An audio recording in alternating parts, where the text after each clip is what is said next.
What if I told you that in one of the most famous paintings in the world, you are the subject, not the artist, not the little girl glowing in the center, you. Right now, as you watch this video, you're standing exactly where the King and Queen of Spain stood in 1656. Every figure in this painting is looking at you, reacting to your presence, organizing themselves around you. This is Las Meninas by Diego Velázquez, and it's been called the most revolutionary painting in art history, a work so complex that artists and scholars have been trying to decode its mysteries for nearly 400 years. But here's what makes it truly mind-bending.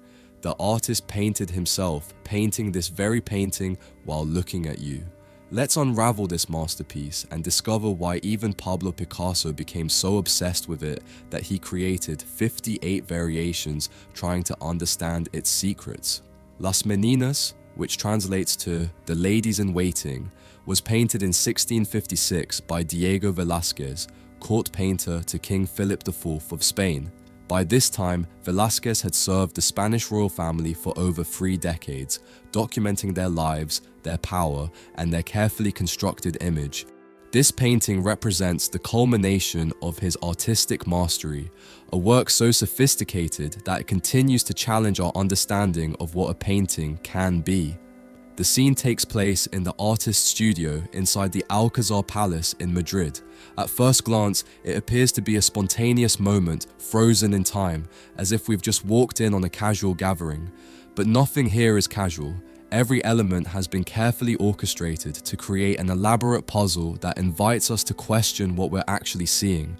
Our eyes are immediately drawn to the luminous figure at the center, 5-year-old Infanta Margarita Teresa, daughter of King Philip IV and Queen Mariana. She glows like an angel in the dimly lit room, wearing an elaborate silver dress adorned with ribbons and rosettes. Her blonde hair catches the light streaming from the window.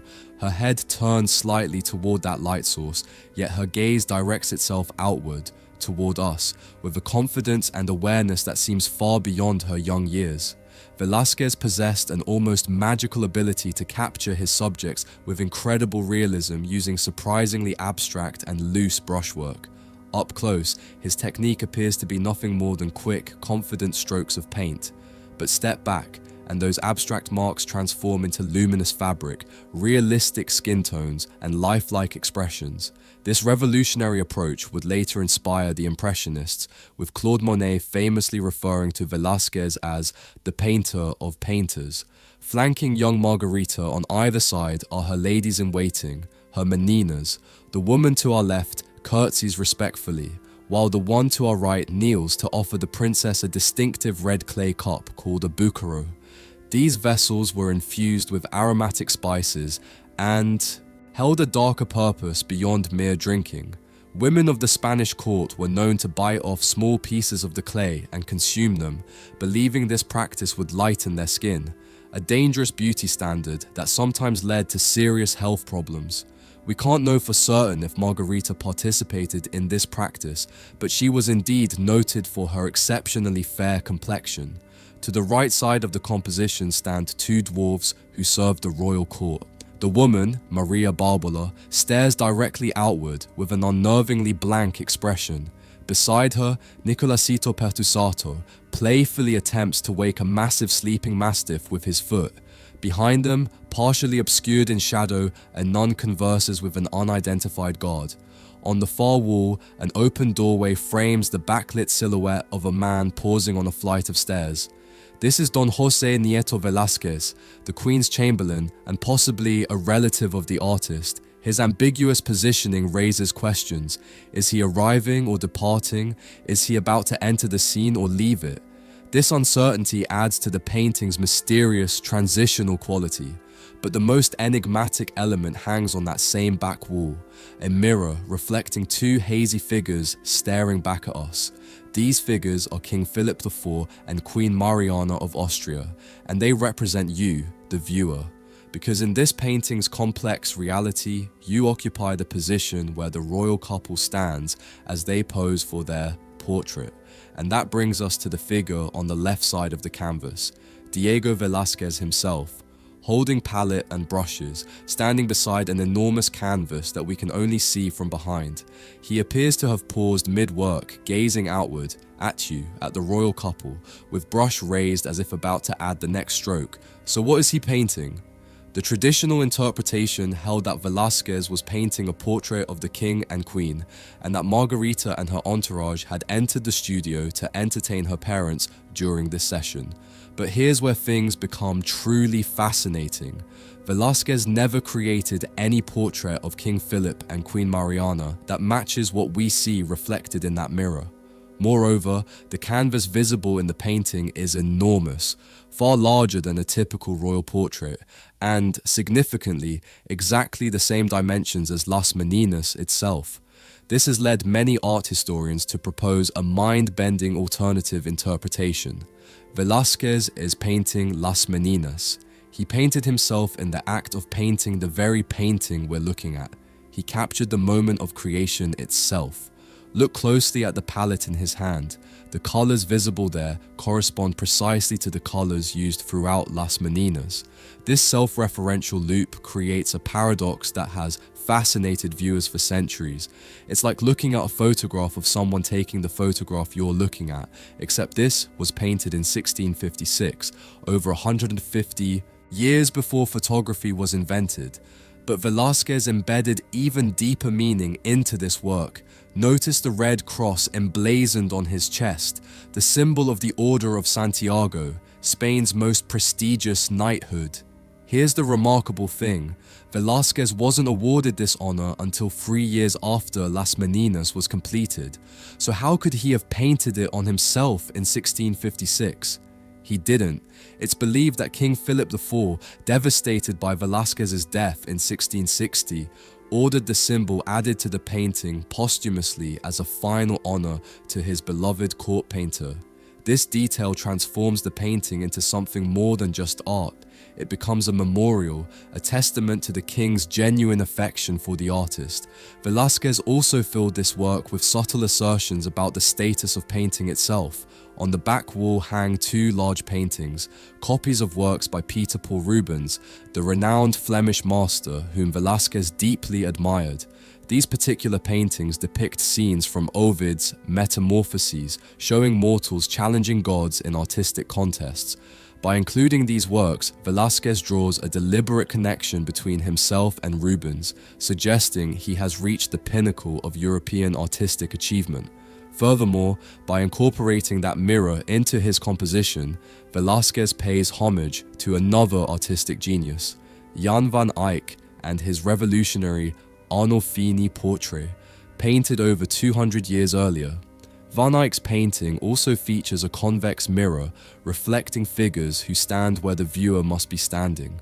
Velázquez studied this masterpiece and adapted its concept, creating a dialogue across centuries between two revolutionary artists. Through Las Meninas, Velázquez was making a bold statement about art itself. In 17th century Spain, painting was still largely considered a craft, skilled manual labor comparable to carpentry or metalwork. Velázquez wanted to prove that painting belonged alongside poetry, music, and philosophy as a liberal art requiring intellect, education, and genius, not just technical skill. Notice how Velázquez has momentarily stepped back from his canvas, his right hand raised with brush in motion. That hand, masterfully rendered with just a few confident strokes, appears to melt into the paintbrush, the artist becoming indistinguishable from his tool. This detail serves as a subtle reminder that every element of this illusionistic scene was brought to life by that same hand. But behind this artistic triumph lies a darker story. The Habsburg family, who ruled Spain at this time, appear strong and united in this painting. Velázquez presents an idealized vision of the future through the luminous figure of young Margarita, who was the only surviving heir when this was painted. However, the reality was far more tragic. For generations, the Habsburgs had maintained their power through strategic marriages within the family, often very close relatives marrying each other to consolidate wealth and political control. Margarita herself would grow up to marry Leopold I of Austria, a man who was simultaneously her maternal uncle and paternal cousin. Her mother, Queen Mariana, had married her own uncle, King Philip IV. Despite the significant age difference, Margarita and Leopold's marriage apparently was affectionate, though she reportedly continued calling him uncle even after their wedding. She gave birth to 4 children, but only one survived infancy. During her 7th pregnancy, Margarita became gravely ill. She died in 1673 at just 21 years old. Her younger brother, Charles II, born after Las Meninas was painted, would become the last Habsburg ruler of the Spanish Empire, ending a reign that had lasted 2 centuries. Charles suffered from severe health problems throughout his life, married twice but was unable to father children, and died at 38 without an heir. He exhibited pronounced physical features, including the distinctive Habsburg jaw, now understood to be a consequence of extreme inbreeding. Both Margarita and Charles had an inbreeding coefficient of approximately 0.25, roughly equivalent to their parents having been siblings rather than uncle and niece. This genetic burden would ultimately bring down one of Europe's most powerful dynasties. When we look at Las Meninas today, its revolutionary nature might not be immediately obvious.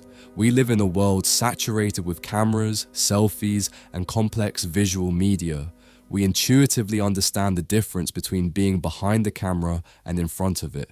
But to viewers in the 1660s, this play on perspective, this questioning of who is subject and who is viewer, was absolutely mind-blowing. What makes this painting eternally relevant is how Velázquez treats every figure with equal dignity. Even the court dwarfs, who were tragically treated as entertainment objects in 17th century courts, are painted with the same care and humanity as the princess herself. Velázquez doesn't mock them or diminish them. Instead, he emphasizes their significance in Margarita's life and grants them the same visual presence as royalty. Las Meninas remains one of the most analyzed paintings in history, a work that continues to reveal new layers of meaning with each generation that studies it. It's a painting, about power, about humanity, and about the strange magic that happens when an artist captures a moment that exists simultaneously in the past, present, and forever.